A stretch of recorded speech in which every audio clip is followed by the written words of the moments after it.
بالله من الشيطان الرجيم.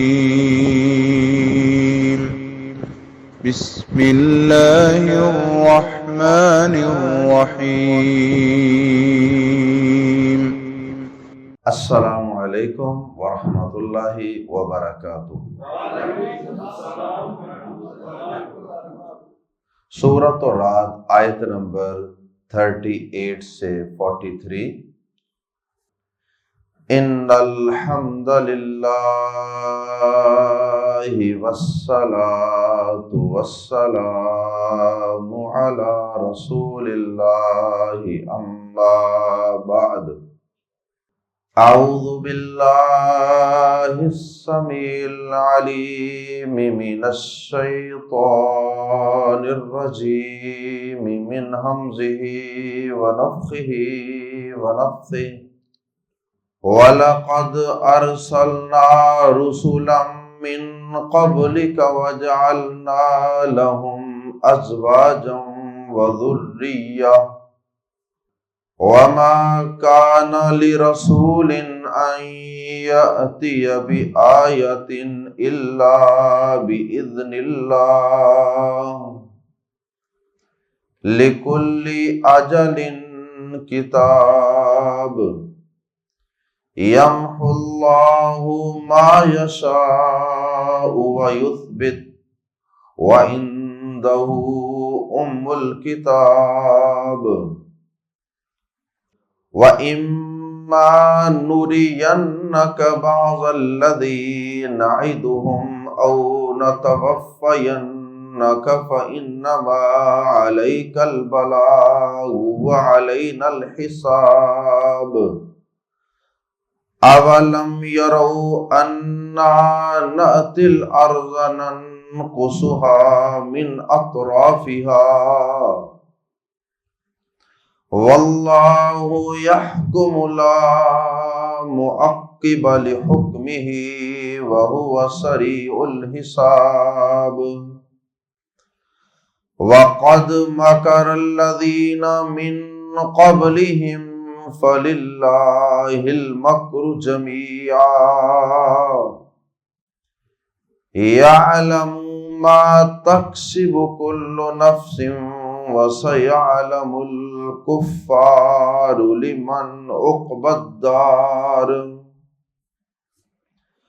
وَيَقُولُ الَّذِينَ كَفَرُوا لَسْتَ مُرْسَلًا قُلْ كَفَى بِاللَّهِ شَهِيدًا بَيْنِي وَبَيْنَكُمْ وَمَنْ عِنْدَهُ عِلْمُ الْكِتَابِ۔ سورۃ الرعد کا آخری سبق ہے، اور اس سبق میں اللہ رب العزت نے گویا کہ سمندر کوزے میں بند کر دیا۔ آپ یوں سمجھ لیجئے کہ سورۃ الرعد کے اکثر و بیشتر مضامین اللہ رب العزت نے ان آیات میں انتہائی اختصار سے بیان فرما دیے۔ اللہ رب العزت کی قدرتوں کا، اس کی طاقتوں کا بھی تذکرہ، اور پیارے نبی صلی اللہ علیہ وسلم کی نبوت و رسالت اور اس کے دلائل کا تذکرہ، اس کے اسباب کا تذکرہ، اور پھر کافروں کی طرف سے نبی صلی اللہ علیہ وسلم کی نبوت و رسالت پہ کیے جانے والے اعتراضات کے جوابات بھی، اور پھر جو کفر و اسلام کی اور حق و باطل کی جو کشمکش چل رہی تھی، اس کا اینڈ اور انجام بھی اللہ پاک نے بیان فرما دیا کہ اینڈ اور اس کا انجام یہ ہے کہ بالآخر دین اسلام غالب ہو کر رہے گا۔ اللہ کی توحید اور ہمارے پیارے نبی صلی اللہ علیہ وسلم کی نبوت و رسالت کا علم زمین پہ لہرا کے رہے گا۔ سب سے پہلی آیت کریمہ کے اندر اللہ رب العزت نے کافروں کے انبیاء کرام کی نبوت اور رسالت پہ کیے جانے والے ایک اعتراض کا جواب دیا۔ کافر یہ سمجھتے تھے اور یہ دعویٰ کرتے تھے کہ کسی شخص کا بیوی بچوں والا ہونا، عورتوں سے نکاح کرنا، یہ نبوت و رسالت کے مقام کے منافی ہے کہ ایک شخص اللہ کا نبی رسول ہو اور اس کی بیویاں ہوں، اس کی شادی ہو، وہ اپنی جنسی خواہشات پوری کرتا ہو اور وہ اپنے بچے بچیاں پیدا کرتا ہو، یہ تو نبوت و رسالت کے اعلیٰ مقام کے منافی ہے۔ اللہ رب العزت نے ان کے اس باطل عقیدے کی تردید فرمائی کہ کسی نبی کا بیویوں والا ہونا، عورتوں سے نکاح کرنا، صاحب اولاد ہونا، یہ نبوت و رسالت کے منافی ہرگز نہیں ہے۔ اور اس زمین پہ جتنے پیغمبر رسول ہم نے بھیجے وہ اکثر و بیشتر بیوی بچوں والے ہی تھے۔ یہ بیوی بچوں سے پاک ہونا تو یہ اللہ پاک کا وصف ہے کہ وہ بیوی بچوں سے پاک ہے، لم یلد ولم یولد۔ اور اے یہودیوں، اے عیسائیوں، تم نبیوں کے صاحب اولاد ہونے پر اگر حیران ہوتے ہو، پریشان ہوتے ہو، اعتراض کرتے ہو، تو ذرا یہ بتاؤ کہ تم ابراہیمی ہونے کا دعویٰ کرتے ہو کہ ہم ابراہیم علیہ السلام کی اولاد میں سے ہیں، تو پھر ابراہیم علیہ السلام اگر بیویوں والے تھے، اولاد والے تھے، تو تم ان کی نسل میں پیدا ہوئے۔ اللہ اکبر۔ بدقسمتی سے یا جہالت کی وجہ سے آج تک بہت سے انسانوں کے ذہنوں کے اندر یہ الجھن اور یہ گنجل موجود ہے کہ جی کوئی شخص اگر زیادہ نیک ہوگا، اللہ کا ولی ہوگا، جتنا اللہ کا مقرب ہوگا، اتنا ہی وہ بیویوں سے، نکاح سے، اولاد سے، دنیا کی مرغوب چیزوں سے، نعمتوں سے، خواہشات، جائز خواہشات سے دور ہو، حتیٰ کہ جائز خواہشات سے بھی دور ہو۔ یہی وجہ ہے نا اللہ کے نبی صلی اللہ علیہ وسلم کے دور میں بھی وہ 3 صحابہ جو تشریف لائے تھے آپ کے گھر میں اماں جی عائشہ رضی اللہ تعالی عنہا کے پاس، تو انہوں نے اس عزم اور ارادے کا اظہار کیا تھا کہ ہم یوں عبادت کریں، ساری رات تہجد، سارا مہینہ روزے، اور ایک نے کہا تھا کہ میں عورتوں سے نکاح نہیں کروں گا، بس ایک طرف ڈیرا ڈال لوں گا اور اللہ ہی کروں گا۔ پیارے نبی صلی اللہ علیہ وسلم تشریف لائے، آپ نے غصے کا اظہار فرمایا، اس لیے کہ ان کا یہ عمل دین اسلام کی وحی کی روح کے بالکل خلاف تھا، اس سے متصادم تھا۔ اللہ کے نبی صلی اللہ علیہ وسلم نے کیا فرمایا تھا؟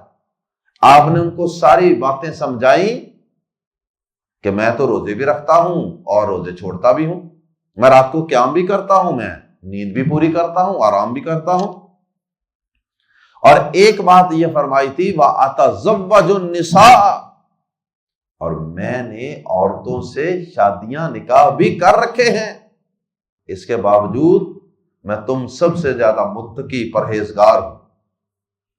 تو متقی پرہیزگار ہونے کے لیے انسان کو ان فطری چیزوں سے دور ہونا یہ قطعاً ضروری نہیں ہے، بلکہ ان فطری چیزوں کو جائز طریقے سے پورا کرنا یہ تقویٰ کی معراج ہے، یہ تقویٰ کی علامت اور نشانی ہے۔ آج جو شخص اپنے ہاتھ سے محنت کر کے، مزدوری کر کے کھاتا ہے، کماتا ہے، کھاتا ہے، بیوی بچوں کو کھلاتا ہے، لوگ اس کو اللہ کا ولی ماننے کے لیے تیار نہیں ہوتے۔ اللہ کا ولی اس کو مانیں گے کہ جو کاروبار نہیں کرتا، جاب، ملازمت، نوکری نہیں کرتا، بلکہ وہ کسی جگہ ڈیرا ڈال کے چوگا پہن کے بیٹھ جاتا ہے اور وہ لوگوں کے دیے ہوئے نذرانوں سے اپنی زندگی کے معاملات چلاتا ہے. سمجھا جاتا ہے کہ یہ اللہ کا ولی ہے, یہ اللہ کا مقرب بندہ ہے.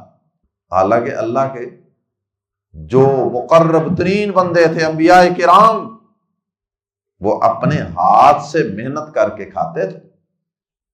پیارے نبی صلی اللہ علیہ وسلم کا فرمان صحیح بخاری میں موجود ہے کہ کوئی نبی پیغمبر ایسا نہیں گزرا جس نے بکریاں نہ چرائی. اور آپ نے فرمایا کہ اللہ تعالیٰ کو سب سے محبوب وہ روزی ہے جو بندہ اپنے ہاتھ کی کمائی سے کما کر کھاتا ہے. داؤد علیہ السلام اللہ کے نبی بھی ہیں اور بادشاہ بھی ہیں, اس کے باوجود اپنے ہاتھ کی محنت سے کھاتے تھے. تو بہرحال یہ ہمارے معاشرے کے اندر دین کے علم سے دوری کی وجہ سے, ولایت کے, ولی ہونے کے, اللہ کا مقرب ہونے کے, تقوی پرہیزگاری کے کچھ تصورات انتہائی غلط قسم کے بن چکے ہیں. تو اللہ پاک نے سب سے پہلے تو یہ وضاحت فرمائی کہ اے نبی صلی اللہ علیہ وسلم, آپ ہی نہیں, آپ سے پہلے بھی جو پیغمبر گزرے وہ بیوی بچوں والے تھے, بشری تقاضوں کو پورا کرنے والے تھے. اور سورۃ الفرقان میں تو اللہ پاک نے ان کافروں کے اور اعتراضات کا بھی تذکرہ فرمایا کہ کافر کہتے تھے کہ یہ کیسا نبی ہے جو کھاتا پیتا بھی ہے, جو بازاروں میں چلتا پھرتا ہے اور وہ دکانوں سے خریداری بھی کرتا ہے, اپنے گھر کے معاملات ضروریات بھی پوری کرتا ہے. تو اللہ پاک نے بہرحال کافروں کے ان اعتراضات کو قرآن مجید کے اندر کئی مقامات پہ بیان کر کے ان کی تردید فرمائی. اور اس پہلی آیت کریمہ آیت نمبر 38 میں بھی اللہ پاک نے ان کی اس بات کی تردید فرمائی. دوسرا, کافروں کی طرف سے اکثر و بیشتر یہ مطالبہ کیا جاتا کہ آپ فلاں نشانی دکھائیں, فلاں معجزہ دکھائیں, یوں کر کے دکھائیں, یوں نہ کر کے دکھائیں. اللہ پاک نے اس کا بھی انتہائی اختصار سے یہاں تذکرہ فرمایا. فرمایا کہ کسی نبی کا یہ اختیار نہیں ہے, کسی نبی میں اتنی ہمت نہیں ہے کہ وہ اللہ کے اذن, اس کی اجازت اور اس کے فیصلے کے بغیر تمہارے کہنے پر اور تمہارے مطالبے پر جب جی چاہے کوئی معجزہ اور نشانی دکھا دے. جب تک اللہ کی مرضی نہیں ہوگی, اللہ کا آرڈر حکم نہیں ہوگا نا, کوئی پیغمبر معجزہ نشانی نہیں دکھا سکتا. اور نشانی سے مراد یہاں قرآن مجید کی آیت بھی ہو سکتی ہے کہ نبی کے لیے یہ لائق نہیں ہے, نبی کو اس بات کا اختیار نہیں ہے, اس میں اتنی جرت نہیں ہے کہ وہ قرآن مجید کی کوئی ایک آیت بھی اپنی مرضی سے بنا کر لوگوں کو سنا دے, پہنچا دے. دو مضمون, اللہ اکبر. اور پھر اللہ پاک نے دوسری آیت کریمہ کے اندر جس مضمون کا تذکرہ فرمایا ہے وہ ہے محو اثبات. محو کا معنی ہوتا ہے کسی چیز کو مٹا دینا, ختم کر دینا, غائب کر دینا, منسوخ کر دینا. اور اثبات کا معنی ہے کسی چیز کو ثابت رکھنا, قائم رکھنا.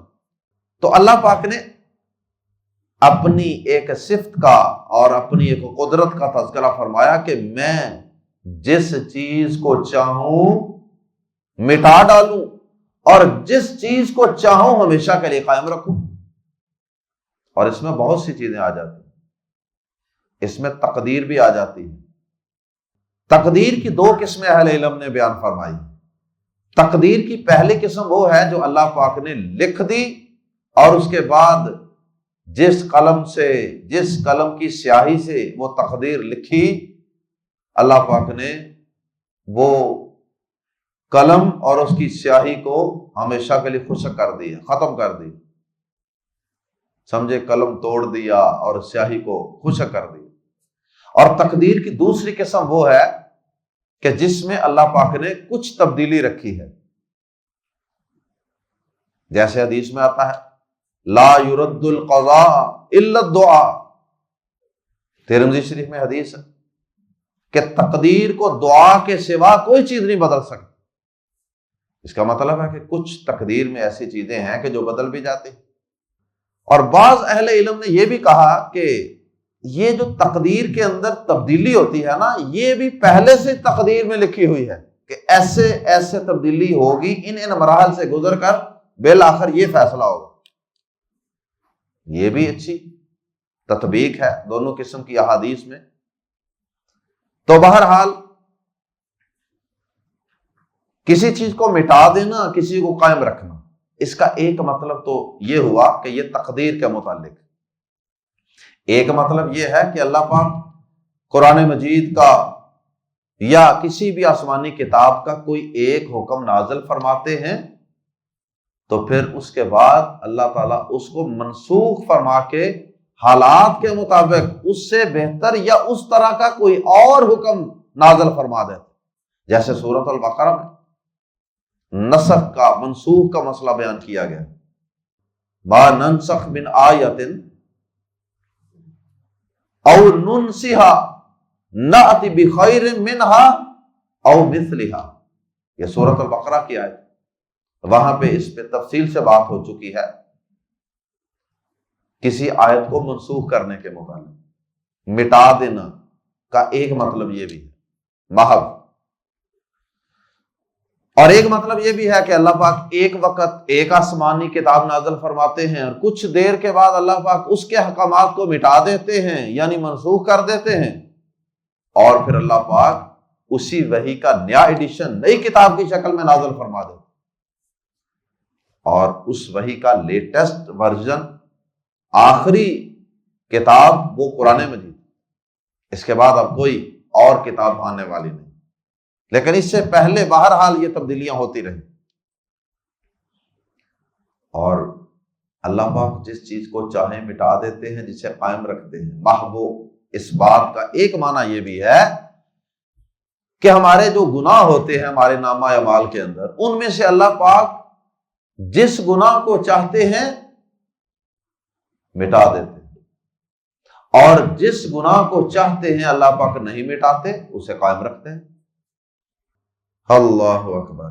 آئیے پہلے ان دو آیات کا ترجمہ پڑھتے ہیں، پھر انشاءاللہ آگے بڑھتے ہیں۔ وَلَقَدْ، اور بلا شبہ یقیناً، لقد کے اندر لام زبر لا کا معنی بھی یقیناً اور قد کا معنی بھی یقیناً، بلا شبہ، وَلَقَدْ، اور بلا شبہ یقیناً، ارسلنا، ہم نے بھیجے، رسولاً، کئی رسول، رسول رسول کی جمع ہے اور ویسے بھی نکرہ ہے، ترجمہ کر رہے ہیں کئی رسول، من قبل کا، آپ سے پہلے بھی۔ یہ کافر تو آپ پر اعتراض کر رہے ہیں نا کہ آپ صاحب اولاد ہیں، آپ کے بیوی بچے ہیں، تو اے نبی صلی اللہ علیہ وسلم، آپ سے پہلے بھی ہم نے حضرت یعقوب علیہ السلام، حضرت ابراہیم علیہ السلام اور دیگر انبیاء جتنے بھی بھیجے ہیں، ہم نے ان کے متعلق کیا بات بیان فرمائی؟ وَجَعَلْنَا، اور ہم نے بنائے، لہم، ان کے لیے، ازواجن، بیویاں، وذریۃ، اور بچے، ہم نے انہیں بیوی بچے بھی عطا فرمائے۔ تو یہ کوئی نئی بات تو نہیں ہے، آپ کو پہلے نبی تو نہیں ہے کہ جو بیویوں والے ہیں۔ یہ اس کا جواب بھی دے دیا اللہ پاک کہ آپ سے پہلے رسول بھی بیوی بچوں والے تھے، ان کو کہیے کہ پھر ان پر بھی اعتراض کریں۔ ان اہل کتاب کے اپنے نبی رسول بھی تھے جو بیویوں والے تھے، اولاد والے تھے۔ وما کان، اور ممکن نہیں تھا، جائز نہیں تھا، مناسب نہیں تھا، لی کے لیے، رسول، کسی رسول، نکرہ ہے، دو زبر، دو زیر، دو پیش، تنوین، یہ اس میں نکرہ ہونے کی علامت ہوتی ہے، کامن نہ ہو، اس لیے ہم اس کا ترجمہ ایک یا کوئی کے ساتھ کر دیتے ہیں۔ تو لی کے لیے، رسول، کسی رسول، وما کان لرسول، اور کسی رسول کے لیے ممکن ہی نہ تھا، ان یاتیا، کہ وہ لے آتا، بی کو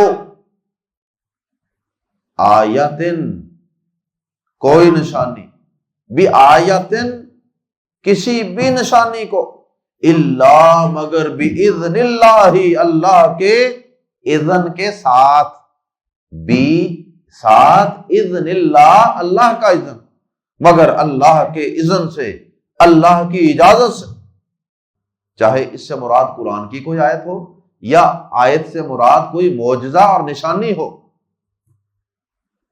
اے نبی صلی اللہ علیہ وسلم، یہ صرف آپ ہی نہیں، آپ سے پہلے بھی جتنے رسول آئے آپ ان کو بتا دیں کہ کسی رسول کے پاس بھی یہ اختیار نہیں تھا کہ جب چاہے لوگوں کا منہ مانگا مطالبہ اور معجزہ اور نشانی دکھا دے۔ لی کے لیے، کلی ہر ایک، آجالن وقت، لی کلی آجالن ہر وقت کے لیے، کتاب نکرہ ہے، ترجمہ کریں گے ایک کتاب ہے۔ کیا مطلب؟ کتاب کا ہوتا ہے لکھی ہوئی چیز، لی کلی آجالن کتاب، ہر وقت کے لیے ایک لکھا ہوا فیصلہ، ایک لکھی ہوئی چیز ہے۔ کیا مطلب؟ کہ کوئی کام کس وقت ہونا ہے وہ لکھا ہوا ہے، وہ کام اس سے پہلے نہیں ہونا۔ اگر اللہ پاک نے لکھا ہے کہ فلاں پیغمبر کے ہاتھوں سے فلاں معجزے کا ظہور ہوگا، فلاں نشانی ظاہر ہوگی، تو اللہ پاک نے جو وقت طے کیا ہے نا وہ اسی وقت ہی نشانی ظاہر ہوگی، اس سے پہلے پیغمبر بھی اپنی مرضی سے وہ معجزہ نہیں دکھا سکتے۔ یہ مطلب ہے لکلی اجل کتاب، ہر وقت کے لیے، ہر مقررہ وقت کے لیے ایک کتاب ہے، یعنی ایک لکھی ہوئی چیز ہے، ایک لکھی ہوئی لائن ہے، ایک لکھا ہوا جملہ ہے۔ اللہ اکبر۔ اس سے اگلی تیسری آیت کے اندر، آیت نمبر 40 میں اللہ پاک نے پیارے نبی صلی اللہ علیہ وسلم کو تسلی اور حوصلہ دیا۔ آپ کے ساتھ اللہ پاک نے چونکہ کئی وعدے کیے ہوئے تھے اسلام کے غلبے کے،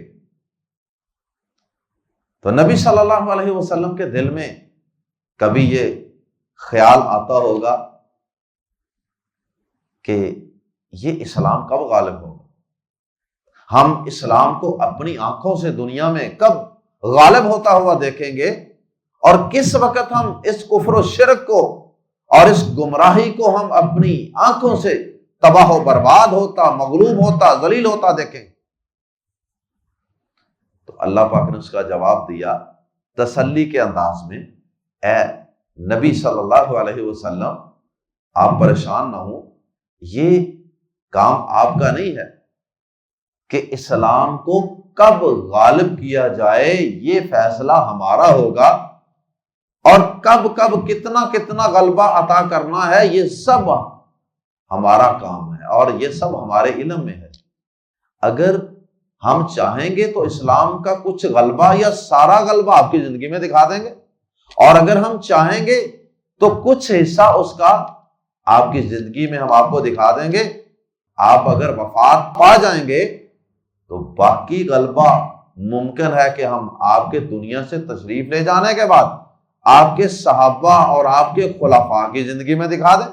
اس لیے آپ پریشان نہ ہو، جس مقصد کے لیے آپ آئے ہیں آپ اپنے حصے کی ذمہ داری ادا کیجیے، دین اسلام کو پہنچانے اور اس کے غلبے کے لیے اور اکڑی ہوئی گردنوں کو کاٹنے کے لیے علم جہاد بلند کیے رکھیے، اور دعوت و تبلیغ کے میدان کو آباد کیے رکھیے۔ اسلام کے غلبے کی جہاں تک بات ہے وہ سب ہمارے علم میں ہے کہ کب کب کتنا کتنا غلبہ اسلام کو عطا کرنا۔ ہاں، اس سے اگلی آیت، آیت نمبر 41 میں اللہ پاک نے یہ بتا دیا کہ اے نبی صلی اللہ علیہ وسلم، غلبے کی، اسلام کے غلبے کی شروعات تو آپ کے سامنے جاری و ساری ہیں، آپ دیکھ تو رہے ہیں کہ آہستہ آہستہ آہستہ آہستہ زمین کو ہم اسلام کی طرف کھینچ کے لا رہے ہیں، اور زمین کے بہت سے حصے وہ کفر سے پاک ہو رہے ہیں اور وہاں اسلام کی عظمت کے جھنڈے ہم گاڑ رہے ہیں، فتوحات ہو رہی ہیں اور اسلامی سلطنت کا علاقہ آہستہ آہستہ ایک دائرے کی طرح وسیع ہوتا چلا جا رہا۔ تو اسی طرح باقی بھی کام انشاءاللہ ہو کے رہیں گے۔ اور اس سے اگلی آیت میں فرمایا، آیت نمبر 42 میں، کہ آپ کافروں کی سازشوں سے، ان کے مکر سے ہرگز پریشان نہ ہوں، ان کی چالوں سے، ان کی شرارتوں سے، ان کی سازشوں سے، ان کے جتھوں سے، ان کی تیاریوں سے ہرگز پریشان نہ ہوں۔ یہ سازشوں کے میدان میں بھی سازشیں کرتے رہیں گے اور یہ میدانوں کے اندر آ کر آپ سے، آپ کی امت سے، آپ سے لڑائیاں بھی کرتے رہیں گے، لیکن ساری تدبیریں وہ اللہ کے ہاتھ میں ہیں۔ یہ تدبیریں کرتے رہیں گے، چالیں چلتے رہیں گے، لیکن ساری تدبیروں اور چالوں کا پورا اختیار اللہ پاک کے پاس، وہ جب چاہے گا ان کی تدبیروں کو ظاہر کر دے۔ اللہ اکبر۔ اور آخری آیت کے اندر اللہ پاک نے پیارے نبی صلی اللہ علیہ وسلم کی نبوت و رسالت پہ اپنی اور اہل کتاب کے علماء کی گواہی کا تذکرہ فرمایا۔ آئیے قرآن مجید کے الفاظ میں پڑھتے ہیں۔ یمح اللہ، یمح اللہ، یمحو مٹا دیتا ہے، محو کر دینا، مٹا دینا، یمحو مٹا دیتا ہے، اللہ اللہ ما یشاء جو وہ چاہتا ہے، وَيُثْبِتْ اور وہ ثابت رکھتا ہے، قائم رکھتا ہے جسے وہ چاہتا ہے۔ وہ جو ما یشاء کا لفظ ہے وہ دونوں کے ساتھ، اللہ مٹا دیتا ہے جو چاہتا ہے اور ثابت رکھتا ہے جو چاہتا ہے۔ اور اس کی مختلف پہلوؤں سے وضاحت ہم کر چکے ہیں۔ اور یہودی آسمانی کتابوں کے منسوخ ہونے کے بھی قائل نہیں تھے، وہ نہیں مانتے تھے کہ اللہ پاک کسی ایک حکم کو نازل کرنے کے بعد کچھ وقت کے بعد اسے منسوخ کر کے نیا حکم لا سکتے۔ ان کی عقل میں یہ بات نہیں آتی، یہ کیسے ہو سکتا ہے کہ اللہ پاک اپنے ایک آرڈر کو واپس لے۔ تو بہرحال اس کی تفصیلی بحث سورۃ البقرہ کے اندر دیکھی جا سکتی ہے۔ وَعِندَهُ اور اسی کے پاس ہے، ام الکتاب اصل کتاب، اور اصل کتاب وہ جو لوح محفوظ ہے، جو پورا ریکارڈ روم ہے، وہ سارا ریکارڈ، وہ سارا اس کتاب کے اندر لوح محفوظ میں موجود ہے، اور وہ اللہ کے پاس۔ وَإِمَّا وَإِن اور اگر، ان حرف شرط ہے، ان اگر، اور اس حرف شرط میں مزید زور پیدا کرنے کے لیے ساتھ ما لگایا گیا ہے۔ وَإِمَّا اور اگر کبھی، اگر کے اندر زور پیدا کرنے کے لیے ہم نے اس کے ساتھ کبھی کا لفظ لگا دیا ہے اردو زبان میں، اور اگر کبھی بھی، نُرِيَنَّا، نُرِيَنَّا ہم دکھا دیں، بلکہ نُرِيَنَّا کے آخر میں جو نون مشدد ہے نا، وہ بھی تاکید کے لیے ہوتا ہے۔ نُرِيَنَّا کا ترجمہ کریں گے واقعی دکھا دیں ہم کا آپ کو، یا ضرور ہی دکھا دیں ہم کا آپ کو، بعض الذی اس کا کچھ حصہ، جو نعیدو ہم وعدہ کرتے ہیں، ہم ان سے، کن سے؟ کافروں سے، کافروں سے جو ہم نے وعدے کیے ہیں نا، ان کی ذلت و خاریوں کے، ان کے مغلوب ہونے کے، ان کے ہلاک ہونے کے۔ اے نبی صلی اللہ علیہ وسلم، اگر کبھی ہم واقعی دکھا دیں آپ کو کچھ حصہ اس کا جس کا ہم ان سے وعدہ کرتے ہیں، او یا نتوفین، اس کے آخر میں بھی نون مشدد تاکید کے لیے، یقین کے لیے، نتوفین، یا ہم واقعی اٹھا لیں کا آپ کو، یعنی فوت کر دیں آپ کو۔ یعنی دو آپشن ہوئے، یا تو ہم ان وعدوں کا کچھ حصہ آپ کو آپ کی زندگی میں دکھا دیں، یا پھر وہ وعدے پورے کرنے سے پہلے ہی آپ کو اٹھا لیں، وعدے بعد میں پورے کریں۔ تو یہ دونوں آپشن ہو سکتے ہیں، آپ پریشان نہ ہوں، وعدے بہرحال پورے ہو کر رہیں گے، آپ کی ذمہ داری صرف لوگوں تک دین کو دعوت کے ذریعے سے اور جہاد کے ذریعے سے پہنچا دینا ہے. اس کے بعد اس کا غلبہ کب کتنا ہوگا یہ ہمارے اختیار میں. فَإِنَّمَا تو صرف تو انما محض صرف علیک آپ کے ذمے البلاغ پہنچا دینا ہے، وعلینا الحساب اور ہمارے ذمے حساب لینا ہے. تو جو آپ کی ذمہ داری نہیں ہے آپ اس کے لیے پریشان ہو، نتیجے اللہ کے پاس. آپ کا کام ہے محنت کرنا، دعوت کو لوگوں تک پہنچا دینا، اور اس دعوت دین کے راستے میں جو رکاوٹیں کھڑے کرنے والے، جو اکڑی ہوئی گردنوں والے فرعون ہیں، ان کو جہاد کی تلوار سے راستے سے ہٹا دینا، یہ آپ کی ذمہ داری ہے. حساب اور غلبہ وہ ہمارے ذمہ ہے.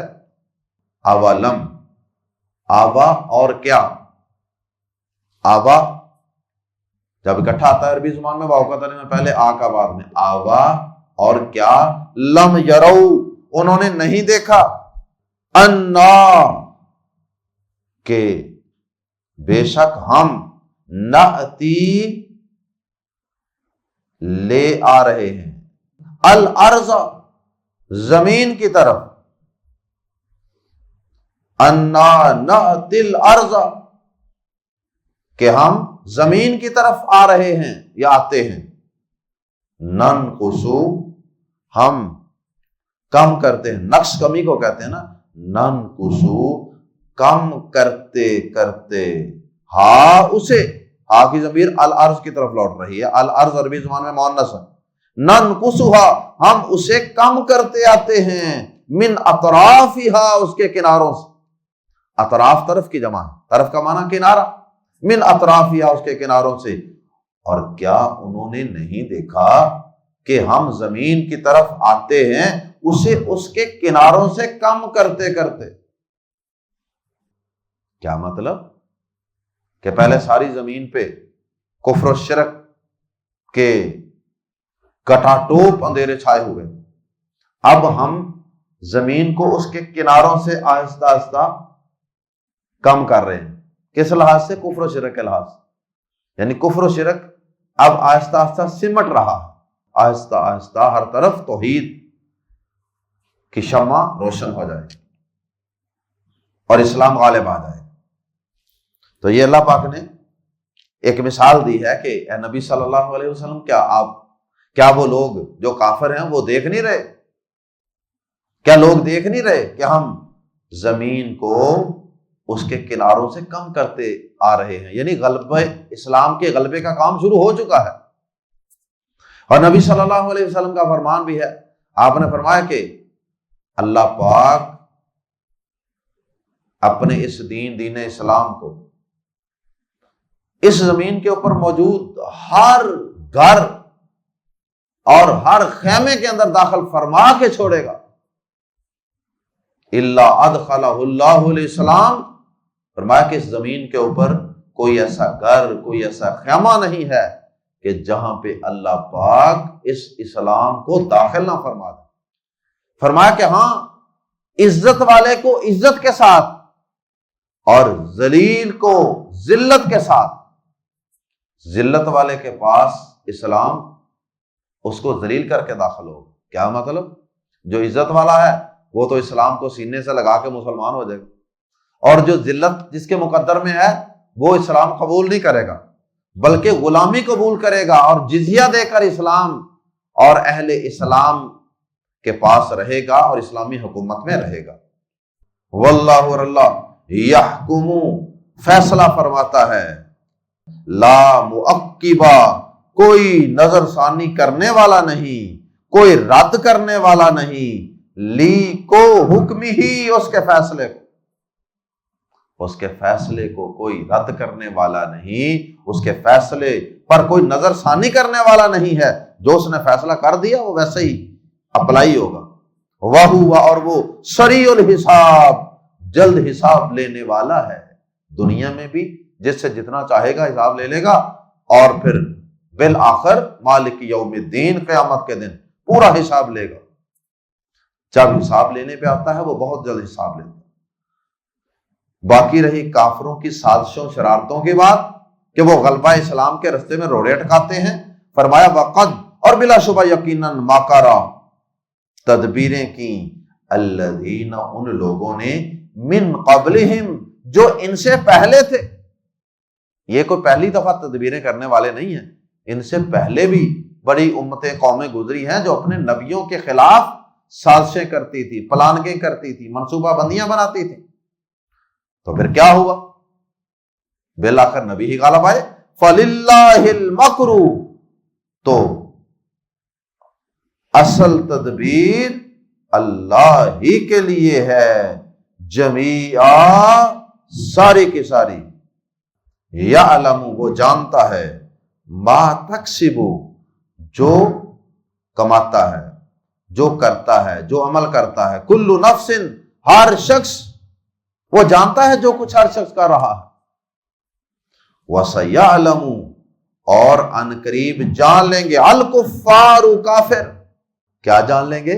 لی، کے لیے، من، کون، لمن، کس کے لیے ہے، عقبا، اچھا انجام، الداری، اس گھر کا، آخرت کے گھر کا۔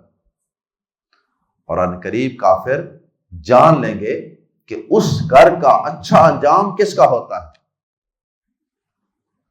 دنیا کے اندر بھی کچھ نہ کچھ ان کو تارے نظر آ جائیں گے اسلام کے غلبے، لیکن مرنے کے بعد تو بہرحال ان کو سارا کچھ روز روشن کی طرح واضح ہو کے دکھائی دے گا کہ آج کے دن کس کا اچھا انجام ہے، ایمان والوں کا یا ضد اور ہٹ درمی والوں کا۔ آخری آیت میں آپ کی نبوت اور رسالت کی دلیل، وَيَقُولُ، اور کہتے ہیں الذین کفروا، جنہوں نے کفر کیا، لست، ہرگز نہیں ہے تو، مرسلن، کسی طرح رسول، لست مرسلن، کہ آپ کسی طرح رسول نہیں ہیں۔ قل، کہہ دیجئے اے نبی صلی اللہ علیہ وسلم، اگرچہ آپ کی نبوت اور رسالت کی بہت سی دلیلیں ہم نے قرآن مجید کے اندر مختلف وقتوں پہ نازل فرمائی ہیں، 23 سال کے عرصے کے اندر بڑے جواب دیے ہیں، لیکن یہاں ہم آپ کی نبوت اور رسالت کا انکار کرنے والوں کو یوں جواب دیں گے، کہہ دیجئے، اعلان کر دیجئے، کفا، کافی ہے، سفیشینٹ ہے، باللہ، اللہ، باللہ کے ساتھ جو بازر بھی ہے، اس کا اردو میں کوئی ترجمہ کرنا ممکن نہیں ہے اور اس کی ضرورت نہیں ہے۔ کفا باللہ، کافی ہے اللہ، شہیدن، گواہ، بینی، میرے درمیان، و بینکم، اور تمہارے درمیان، میرے اور تمہارے درمیان میری نبوت اور رسالت کے متعلق اللہ ہی گواہ ہے۔ اور صرف اللہ ہی نہیں ہے، یہ تو پھر کوئی بھی نبوت اور رسالت کا دعویٰ کر دے۔ فرمایا ومن، اور وہ شخص بھی، عندہ، جس کے پاس علم الکتاب، کتاب کا علم ہے، تورات کا علم ہے، انجیل کا علم ہے، وہ جو صحیح حق پسند، انصاف پسند علماء ہے نا تورات انجیل کے، ان سے بھی پوچھیں، وہ بھی گواہ ہیں میری نبوت اور رسالت کے، جیسے عبداللہ بن سلام رضی اللہ تعالیٰ عنہ، جیسے سلمان فارسی رضی اللہ تعالیٰ عنہ، جیسے تمیم داری رضی اللہ تعالیٰ عنہ۔ تو آپ کی نبوت اور رسالت کی دلیل اور گواہی وہ اہل کتاب کے علماء کے پاس بھی ہے، اور اللہ تعالیٰ کی گواہی جو قرآن مجید کے اندر مختلف مقامات پہ 23 سالوں کے اندر وہ گواہیاں اور وہ دلائل نازل ہوتے رہے، وہ بھی آپ کی نبوت اور رسالت کے لیے کافی ہے۔ اللہ ہم سب کو زندہ رکھے تو اسلام پہ، اور اللہ پاک ہمیں اپنی زندگیوں کے اندر اسلام کا غلبہ دیکھنا نصیب فرما دے، اور اس کے لیے اللہ ہمیں کوشش کرنے والوں میں شامل فرما لے۔ سبحانک اللہم و بحمدک، اشہد ان لا الہ الا انت، استغفرک و اتوب الیک۔